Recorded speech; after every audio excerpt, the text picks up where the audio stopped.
All right.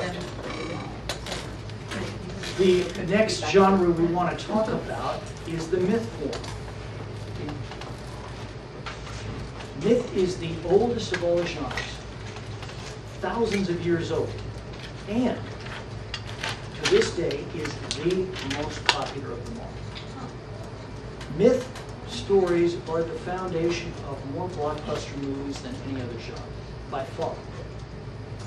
But they are always connected to one or two other genres, because these other genres update the myth form and they unify the myth form.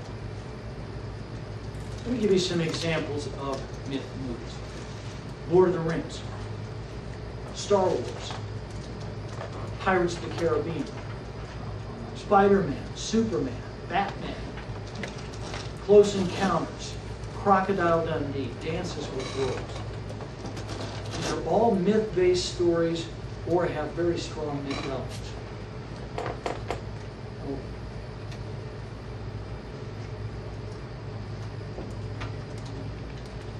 What is the desire line?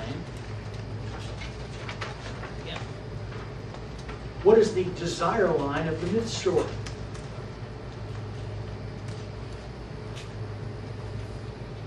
To go on a journey, ultimately leading to oneself.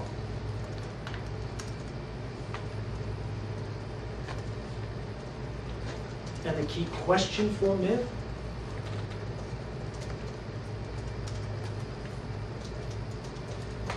What is your destiny?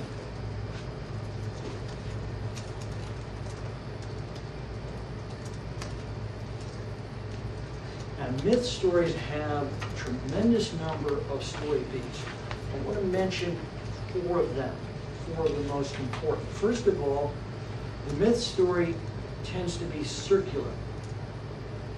I mean that literally. The hero starts in one place, goes on a journey, returns back home.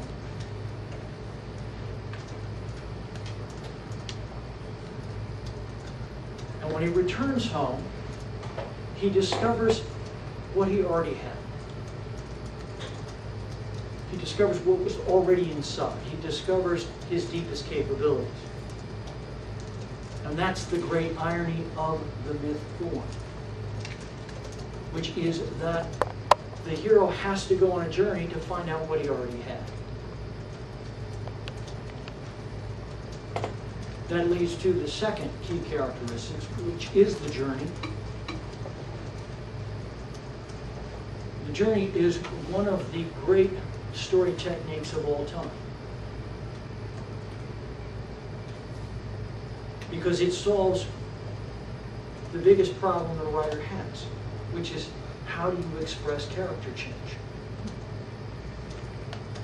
That ultimately is what the audience is there to see. But how do you do that? Anybody here know somebody who's recently experienced character change? Maybe, but I doubt that you know it. And yet, you've got to be able to express that to millions of people in the audience worldwide.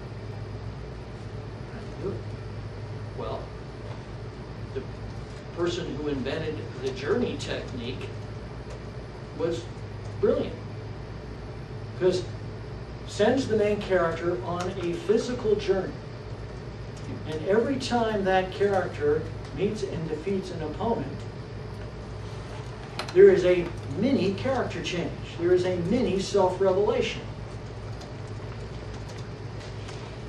which means that the journey gives the audience a physical manifestation of the internal change of the character. How smart is that?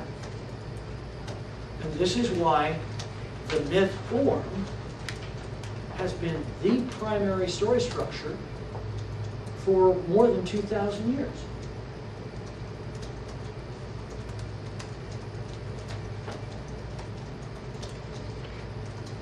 The third key element has to do with the opposition. In myth stories, the opposition is usually broken up into a number of characters These people are usually strangers to the hero. And the hero meets and defeats these characters in succession.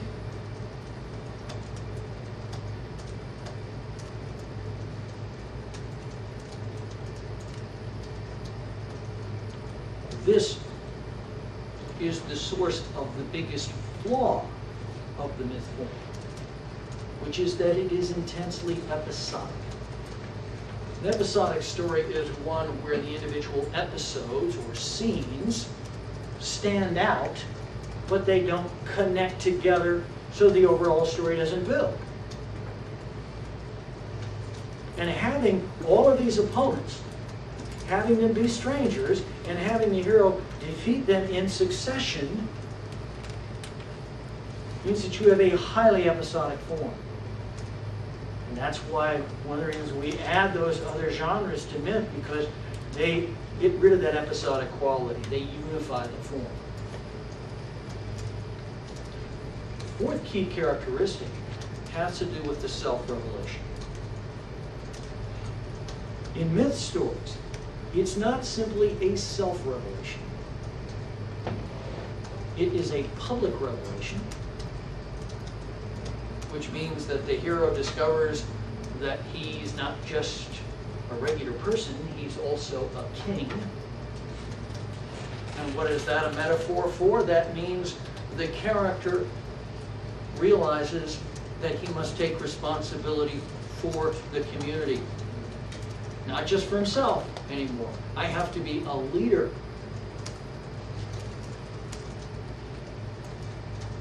And sometimes myth stories have a cosmic revelation, which is where the hero gets a vision of how an entire society should act in the future.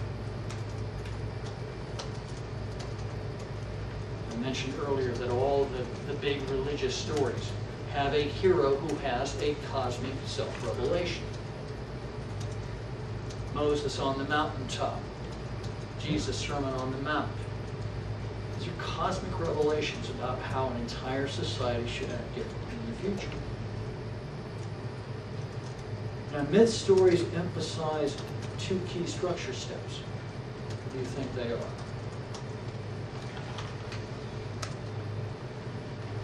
Hero's role? No. Which structure steps? So we got the 7 major structure steps, and we've got ghost and story world.